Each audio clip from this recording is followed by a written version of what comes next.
Hi everyone. For today's Top Talk session, we have Ruchira Garg with us. Ruchira is a career and life coach with over 20 years of global experience in strategic business partnering and HR operational excellence in leading multinational companies. She is a seasoned HR leader who has driven the people strategy for large and diverse teams. Okay. So a very warm welcome, Ruchira, to our Top Talk interview. Thank you, Vidisha. Lovely to meet you. Yeah, same here. So let's dive into our very first question. So, how was your approach to performance management evolve over the years? So, performance management is a very interesting concept, Vidisha. When we came out of college, like when I graduated 20 years back and I entered the workforce, at that point of time, the management by objectives was the new thing being taught to us in management school, and everybody was talking about behaviorally anchored rating scales or bars, as we used to call them. So, that was the big thing in performance management, and the world was just getting to know what objectives were all about.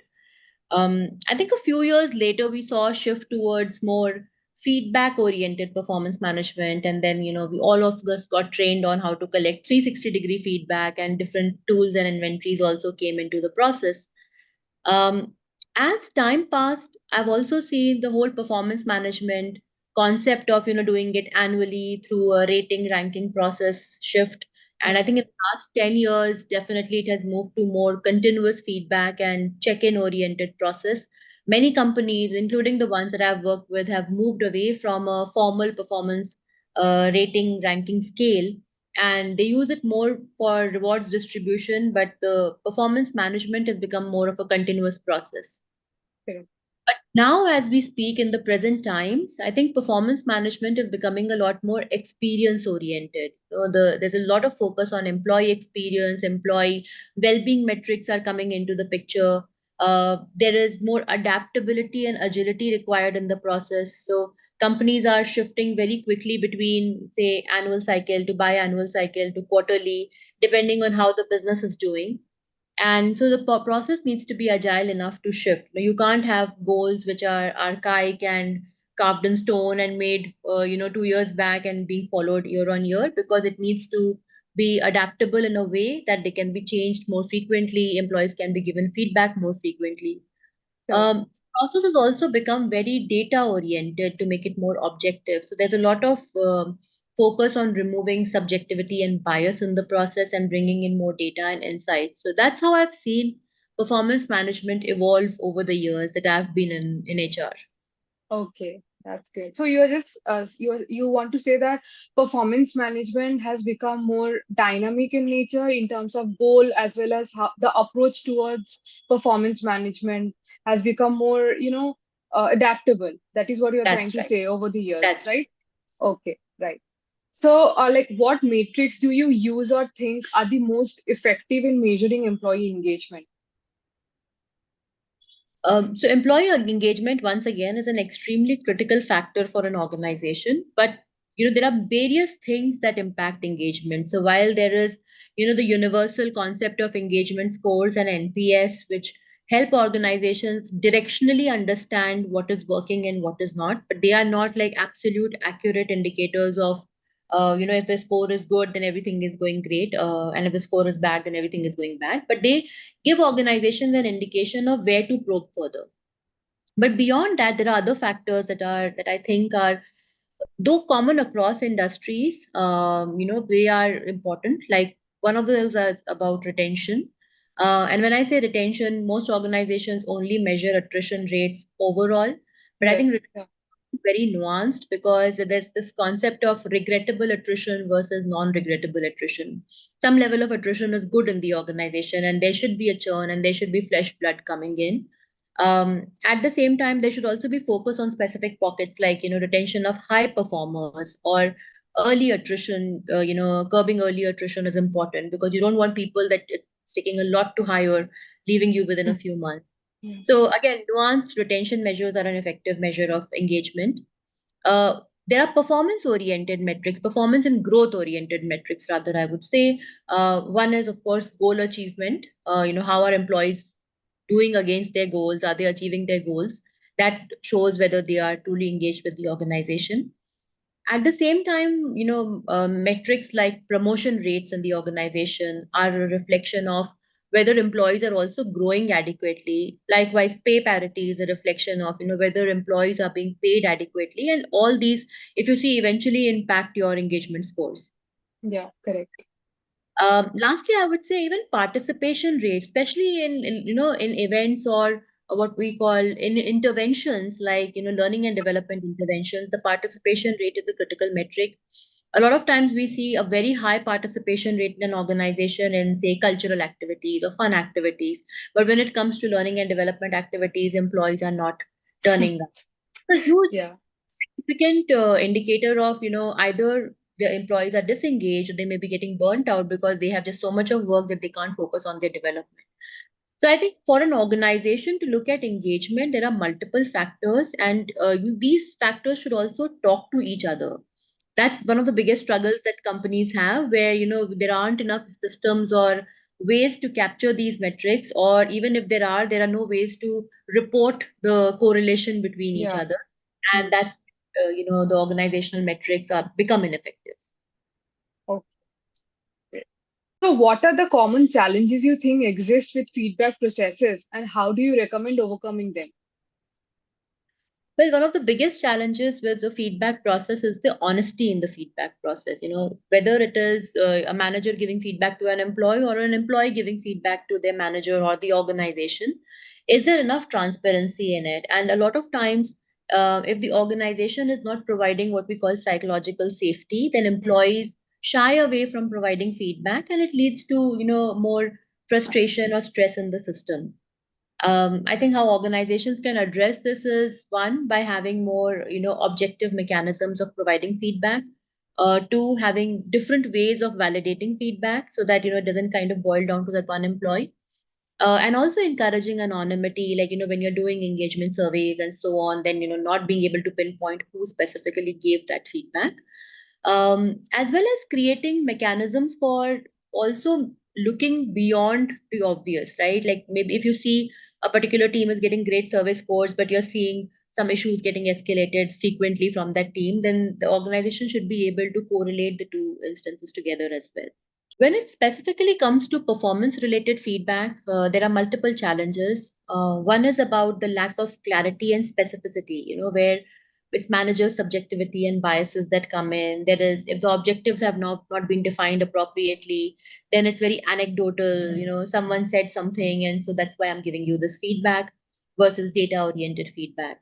That primarily happens when there is a lack of focus on goal setting, and organizations can address it by having a more robust goal setting mechanism and training managers and employees to set goals. The other challenge is about the frequency and continuity. So if the feedback is given once in a year, it's usually seen as something very specifically related to the rewards, and hence both the employees also not very open to hearing any kind of developmental feedback because they think it's going to impact their rewards. And at the same time, managers are also fearful of giving because it leads to a difficult conversation. Yes, correct. If it's continuous, if there is a mechanism to have, say, a quarterly feedback conversation in the organization, and both employees and managers are trained on how to have that conversation, that can be addressed. Likewise, it can also address the continuity challenge because nowadays in organizations, it's not that the employees are working with the same manager through the year, especially in like the kind of industries I've worked with, software, people move between managers. And so the lack of having continuous feedback through the year is difficult. And there needs to be some kind of a system to capture that. And then there are recency biases and which come in Yeah. where last thing that the last project kind of overtakes the entire year's activity, which is why there are more options to do continuous, and recording the feedback every quarter is important. um, I've kind of shared a couple of times that training is extremely important, not just on the frequency or the tools to give feedback, but also how to have the conversation, how to give constructive feedback, how to focus on development. I think even today, a lot of feedback conversations are still very focused on linkage to rewards and not as much of course correction or alignment of goals or development of employee. So I think those are some of the challenges that organizations are facing in the feedback processes, and some ways they can mitigate them. Okay. Okay. Understood. So the next question that we have is, do you think there are benefits in having regular check-ins compared to traditional annual feedback reviews, and how? Well, I surely think there are benefits in regular check-ins because at least in the last 10 years, I've worked with organizations that have implemented regular check-ins. And the benefits that I've seen is definitely it kind of because of the frequency, it reduces the stress in the system. Both employees and managers don't fear the feedback conversation because it's ongoing. It creates better alignment and opportunity to focus on development because when you're giving feedback in quarter 1, you're aligning on the goals and you're not thinking about the rewards at the end of the year, and neither is the employee as anxious. So there are quality of conversation is much better. It also helps the organization in early identification of issues, either with performance or with the goals itself. Like if there are goals which are irrelevant or goals which are unachievable, they can be addressed early on. And likewise, Yeah. if there are performance issues, it shouldn't come as a surprise at the end of the year to the employee. So I've seen these the timeliness, the relevance of the feedback as one of the biggest plus points of having a regular check-in mechanism. I think it ends up becoming a lot more employee focused than process focused, and that's where organizations which have implemented it have also seen much better engagement scores. Okay, that's great. So our last question for today's Top Talk is, how do you foresee the role of artificial intelligence and machine learning in performance management evolving? Well, given that the process needs a lot more agility, a lot more adaptability, and objectivity, I think the biggest support that AI and machine learning can bring in is through data and analytics. The Right. struggle of any manager, HR person, organization, employee is always about how do you collect all the information that feeds into an effective performance management system. And AI can really help in that in terms of churning huge volumes of data and being able to bring out insights. um, I think the other advantage is also about predictive insights, wherein like today, for instance, in our hiring process, you can go into a LinkedIn and just put the ideal profile of the candidate you want, and it'll churn Yeah. out, Yeah. the search accordingly. Likewise, in processes around talent management, succession planning, AI can be very helpful in terms of predictive insights, as well as, potential attrition, risk, curbing them.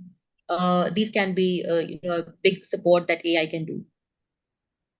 More administrative tasks can be automated. I think one of the biggest challenges of the HR function is just running the performance management process. It's Correct. a very administrative and arduous task in terms of collecting the volumes of information, in terms of disseminating the instructions, in terms of just running the process, and that's where AI can really help. I think another area AI can help is in personalizing development plans, and and creating more adaptive learning and development programs. So, one of the biggest challenges we've seen, at least as an HR person, I've seen in development planning is the plan never comes in front of you. Everybody keeps postponing it and they say, okay, I'll make a development, but they Yeah. don't should put in it. And so execution is easy when the plan is in place, but the Correct. planning takes most of the time and that doesn't happen eventually. And by the time it's end of the year, it's time for rewards. So the focus goes away. With AI, it's become easy now. You can just go feed into Chat GPT. You can tell them what some of the specific areas that you're looking at, and it can throw up the development plan for you. And I'm just giving as an example of Chat GPT, but there are various other tools through which employees can now make the plan customized to their needs. And so they can focus more on executing the plan than spending time generating ideas on what they can do for development. And lastly, I think another place where AI can really help is in integrating HR systems. So today we are in an era where performance management, recruitment, onboarding, these are not isolated processes. They all need to talk to Correct. each. Managers need to have that kind of data point. Employees need to have the data point. So, as an example, if you're looking at a people management goal, and we want to know that what is the productivity of employees in this manager's team, and or what are the attrition rates and so on, it should talk to different systems. If your performance management system doesn't talk to say your leave management system and doesn't know that okay, no, none of the employees ever took a leave in that manager's team, so they're probably getting burnt out. then we are not having an objective mechanism to do performance management, and this is where AI can really help in terms of integrating different systems and integrating data from different systems together. So that's how I see AI really benefiting the performance management process in the future. Well, that's really great insight from you. And with this, we come to an end of today's interview session. Thank you so much, Ruchira, for your valuable insight. And it was enriching. And I'm sure our audience will get benefited from the conversation we had today. Thank you so much once again. Thank you, Bidisha, and thank you so much to our listeners for listening to us talking about performance management. It's a very, very critical topic for anybody who is working in any organization today. Thank you. Absolutely. Thank you so much. Bye.